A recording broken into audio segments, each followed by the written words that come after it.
आगे बढ़ते एक और बड़ी खबर आ रही है किसानों के प्रदर्शन से जुड़ी हुई। दिल्ली कूच करने को तैयार है किसानों का जत्था। किसानों को रोकने के लिए बॉर्डर पर 3 लेयर सिक्योरिटी है।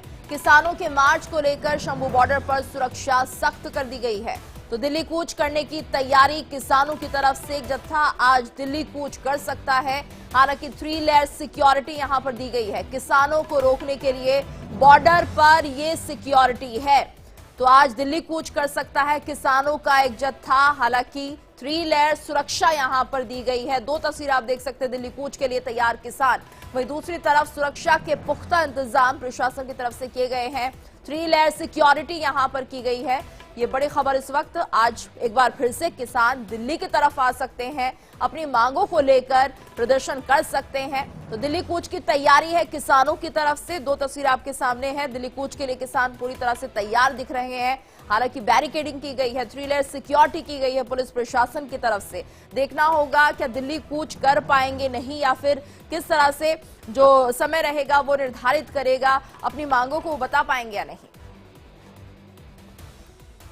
दोनों फोरम जैसे किसान मजदूर मोर्चा और एसकेएम गैर राजनीतिक की ओर से आज 300 दिन दोनों मोर्चों को चलते हुए हो गए हैं।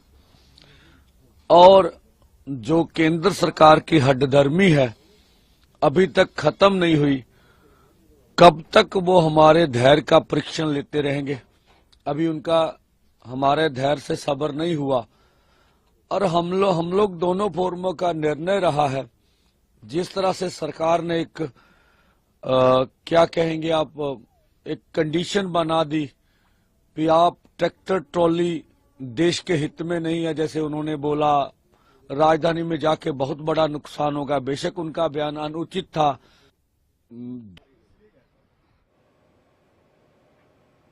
तो दिल्ली कूच करने को तैयार है किसानों का एक जत्था। और ज्यादा जानकारी के लिए बात करेंगे संवाददाता आयुषी मिश्रा से। आयुषी, तो जिस तरह से तैयारी पूरी है किसानों की तरफ से, क्या लग रहा है आज दिल्ली कूच करेंगे, अपनी मांगों को रख पाएंगे सरकार के सामने? जी बिल्कुल, 300 दिनों से किसान जो हैं शंभू बॉर्डर पे बैठे हुए हैं अपनी मांगों को लेकर। और जिस तरीके से शुक्रवार को हमने देखा कि किसानों ने दिल्ली कूच का ऐलान किया, दिल्ली की ओर बढ़ने लगे, और ऐसे में प्रशासन ने जिस तरीके से उन्हें रोका, पहली बात तो ये कि प्रशासन वहां पे इस तरीके से तैयारी की हुई है कि वहां परिंदा भी पर नहीं मार सकता है। 3 लेयर की बैरिकेटिंग है, कॉन्क्रीट्स बिछाए गए हैं, तारें बिछाई गई है, ताकि उस पर से किसान क्रॉस न कर पाए। लेकिन अगर बात कर ले तो शुक्रवार को जब पुलिस और किसानों के बीच में तनातनी बढ़ी तो उसमें कई किसान घायल हुए, एडमिट हुए हॉस्पिटल में। उसके बाद किसानों को ये उम्मीद था कि केंद्र सरकार से कोई तो उनसे बातचीत करने के लिए आएगा। कई किसान नेता थे जो इस उम्मीद में थे कि कोई तो किसानों से बात करने के लिए ऑन द टेबल बुलाएगा। लेकिन शनिवार का दिन बीत गया और किसी ने भी आगे से इस चीज़ को लेकर बात करने की कोशिश नहीं की किसानों से, जिसकी वजह से 8 तारीख का दिन तय किया गया है। 12 बजे का वक्त है, जिस वक्त एक बार फिर से किसान दिल्ली की ओर कूच करेंगे। आपको बता दें, देश की राजधानी दिल्ली को चारों तरफ से किसानों ने घेर रखा है। एक भी ऐसा बॉर्डर नहीं है जहां पे किसान मौजूद नहीं है और दिल्ली आने की कोशिश नहीं कर रहे हैं। ऐसे में प्रशासन के ऊपर एक बड़ी जिम्मेदारी भी है कि वो किसानों को किस तरीके से रोकेंगे। और देखा जाए तो युद्ध स्तर की तैयारी जो है वो आपको आज के समय में दिल्ली के अनेक बॉर्डर्स पे, खास तौर पे शंभू बॉर्डर जो हरियाणा, पंजाब, यूपी से लग रहे हैं, उन बॉर्डर्स पे खास तौर पे तैयारी है। क्योंकि किसान 101 जत्था जो है किसानों का वो आज दिल्ली कूच करेगा। नजर हमारी बनी हुई है, हम ये बिल्कुल दिखाएंगे कि शंभू बॉर्डर पे जिस तरीके से शुक्रवार को जो तस्वीरें देखने को मिली, आंसू गैस के गोले छोड़े गए, पुलिस और किसानों के बीच में तनातनी बढ़ी, हाथापाई हुई, जिसके बाद कई किसान जो है वो घायल, एडमिट भी हुए हैं। ऐसे में आपको बता दें, हरियाणा डीजीपी की तरफ से आज के लिए कुछ स्पेशल जो है गाइडलाइंस दिए गए हैं। उसमें सबसे पहला गाइडलाइन जो है वो मीडिया कर्मियों के लिए दिया गया है कि शंभू बॉर्डर जहां पे किसान हैं और जहां पे तनातनी के माहौल हो सकता है, उससे लगभग 1 किलोमीटर पहले मीडिया कर्मियों को रोका जाए। यानी कि बॉर्डर पे जहां पे किसान बैठे हैं उनसे 1 किलोमीटर किलोमीटर दूर मीडिया कर्मी को रोका जाए, ताकि पुलिस प्रशासन अपना काम सही तरीके से कर सके और उस भीड़ में मीडिया कर्मी न पिसे। इस तरीके का जो आदेश है वो हरियाणा के डीजीपी की तरफ से आया है।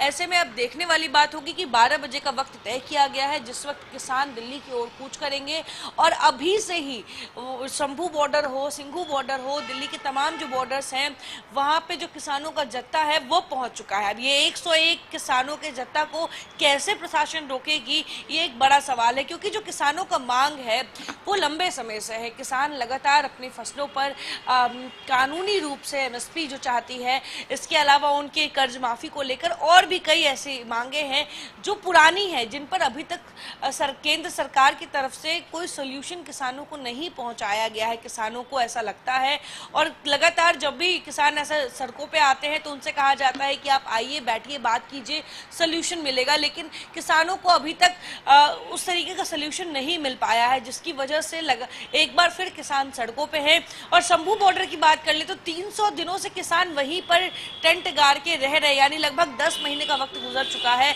और अब जाकर एक बार फिर से किसानों ने दिल्ली कूच की मांग की है। बिल्कुल आयुषी, और ये देखिए क्योंकि जिस तरह से आप बता रहे हैं कि दिल्ली से जो बॉर्डर लगे हुए हैं सभी पर लगभग किसान जमा हुए हैं, ऐसे में जो आम लोग वहां पर यातायात करना चाहते हैं उनके लिए क्या कोई एडवाइजरी जारी की गई है? देखिए, अगर आम लोगों की एडवाइजरी की बात कर ले तो जब भी ऐसा कोई प्रोटेस्ट होता है जो सरकार और एक वर्ग के साथ होता है तो इसमें आम जनता काफ़ी पिसती है। अगर बॉर्डर्स की बात कर ले तो ये बात तय है कि अगर प्रशासन की बॉर्डर के किसी भी जगह पे ये खुला छोड़ती है जहाँ पे आम लोग आ जा सकते हैं तो वहाँ से किसान भी आ जा सकते हैं। तो आपको बता दें कि बॉर्डर्स पूरी तरीके से सील्ड है, लेकिन अगर आम जनता को जाना है तो उन्हें अपने स्थानीय होने का प्रमाण देना पड़ेगा। वहाँ पे जो तैनात पुलिस वाले हैं और जो अर्धसैनिक बल हैं उनको आपको अपना स्थानीय होने का प्रमाण देना होगा। किसान से आपका कोई लेना देना नहीं है किसान आंदोलन से, तब जाके आप हो सके तो इमरजेंसी पर्पस से आप क्रॉस कर सकते हैं। अदरवाइज घंटों ट्रैफिक और नो एंट्री से जो आम जनता है वो जूझ रही है। बिल्कुल आयुषी, आप हमारे साथ बने रहिएगा और एक बड़ी खबर आ रही है, अपने दर्शकों को जरा से रूबरू करा देते हैं। नोएडा से इस वक्त ये बड़ी खबर आ रही है, बांग्लादेश हिंसा को लेकर एकजुट हुआ है सर्व समाज। तो सेक्टर 33 के इस्कॉन मंदिर पर जुटेंगे लोग, बांग्लादेश में हो रही हिंसा को लेकर विरोध प्रदर्शन करेंगे। नोएडा से इस वक्त ये बड़ी खबर आ रही है जहां पर सेक्टर 33 के इस्कॉन मंदिर पर लोग जुटेंगे, बांग्लादेश में हो रही हिंसा को लेकर विरोध प्रदर्शन करेंगे। तो सेक्टर 33 का इस्कॉन मंदिर जहां पर लोग आज प्रदर्शन करेंगे, बांग्लादेश में हिंदुओं के साथ जो अत्याचार हो रहे हैं, जो हिंसा हो रही है, उसी को लेकर ये विरोध प्रदर्शन किया जाएगा। तो सर्व समाज एकजुट हुआ है, सेक्टर 33 के इस्कॉन मंदिर पर लोग जुटेंगे और यहां पर विरोध प्रदर्शन किया जाएगा। तो बांग्लादेश में हो रही हिंसा को लेकर ये विरोध प्रदर्शन होगा। हिंदुओं पर जिस तरह से बांग्लादेश में अत्याचार हो रहा है, उन्हें उनके धर्म का पालन नहीं करने दिया जा रहा है, इसको लेकर ये प्रदर्शन आज सेक्टर 33 के इस्कॉन मंदिर पर किया जाएगा। और ज्यादा जानकारी के लिए बात करेंगे संवाददाता आयुषी से। आयुषी, किस वक्त ये निर्धारित किया गया है, कब तक लोग यहाँ पर जुट जाएंगे और विरोध प्रदर्शन को लेकर जो बात हो रही है इसको लेकर क्या जानकारी मिल पाई है? मैं अभी मौजूद हूँ नोएडा के उसी इस्कॉन टेम्पल के बाहर, जहाँ पे आज जो सनातन समाज है उसकी तरफ से जो है प्रोटेस्ट का आह्वान किया गया है। आपको बता दें लोगों के आने का सिलसिला जारी है, लेकिन जो भी इस्कॉन से जुड़े लोग हैं खास तौर पे वो पहले अंदर जा रहे हैं, क्योंकि 11 बजे का वक्त तय किया गया है जिस वक्त वो अपनी बातों को लेकर प्रदर्शन के लिए सड़कों पे आएंगे। लेकिन अभी इस वक्त आप देख सकते हैं लोगों का लगातार आना जारी है और इस्कॉन टेम्पल की तरफ से भी सिक्योरिटी बढ़ा दी गई है। स्थानीय पुलिस प्रशासन बल भी यहाँ धीरे धीरे पहुंचना शुरू कर चुके हैं। 11 बजे का वक्त तय किया गया है। बांग्लादेश में जिस तरीके से चिन्हित करके हिंदुओं को, अल्पसंख्यकों को टारगेट किया जा रहा है, खास तौर पे इस्कॉन मंदिर को जलाया जा रहा है, श्री कृष्ण की मूर्ति को खंडित किया जा रहा है और जो श्री कृष्ण के भक्त हैं उनके साथ दिन दहाड़े दरिंदगी की जा रही है, इन तमाम चीज़ों पर अब भारत में रह रहे हिंदू चुप नहीं रहेंगे और यही एक कारण है जिसकी वजह से आज इस्कॉन टेम्पल और इस्कॉन टेम्पल से जुड़े जो तमाम भक्त हैं वो सड़कों पे आएंगे। खासतौर पे इस्कॉन टेम्पल की बात हम इसलिए कर रहे हैं क्योंकि बांग्लादेश में इस्कॉन के जो मुख्य पंडित हैं उनको भी बांग्लादेश पुलिस ने हिरासत में ले लिया, उन पर राजद्रोह का जो है वो आरोप लगा दिया गया है। और साफ वहीं दूसरी तरफ इस्कॉन के जो मंदिर है, जो ढाका में खासतौर पर इस्कॉन का एक बड़ा मंदिर है, उसमें आग लगाने की बात सामने आई है कि उस मंदिर को जला दिया गया है, मूर्तियों को खंडित कर दिया गया है। तो ऐसे में अब भारत में रह रहे लोग जो श्री कृष्ण के भक्त हैं, जो इस समाज से आते हैं, और ना सिर्फ श्री कृष्ण के भक्त हों या इस समाज से आते हों, जो भी हिंदू धर्म का पालन करते हैं, उनके लिए बेहद ही पीड़ादायक बात है कि उनके पड़ोसी मुल्क में उन्हीं के जो धर्म से आते हैं, जो सनातन से जुड़े लोग हैं, उनको चिन्हित करके मारा जा रहा है, उनको टारगेट किया जा रहा है, उनको उनके धर्म का पालन नहीं करने दिया जा रहा है। और ये जो चिंताजनक बात है वो अब भारत के गली गली में जो लोग हैं उन तक पहुंच चुकी है और लोग जो हैं अब सड़कों पे आ रहे हैं बांग्लादेश में हिंदुओं को जो टारगेट किया जा रहा है उसको लेकर अपनी बात रखने के लिए।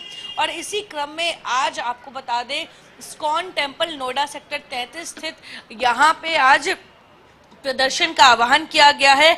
और आपको बता दें कि ये जो विरोध प्रदर्शन है ये पूरे तरीके से सनातन धर्म को मानने वाले जो लोग हैं, सनातन धर्म रक्षा समिति की तरफ से ये आज इसका आह्वान किया गया है। विशाल विरोध प्रदर्शन जो है वो किया जाएगा और सर्व समाज द्वारा जो लोग हैं वो यहाँ पहुंचेंगे।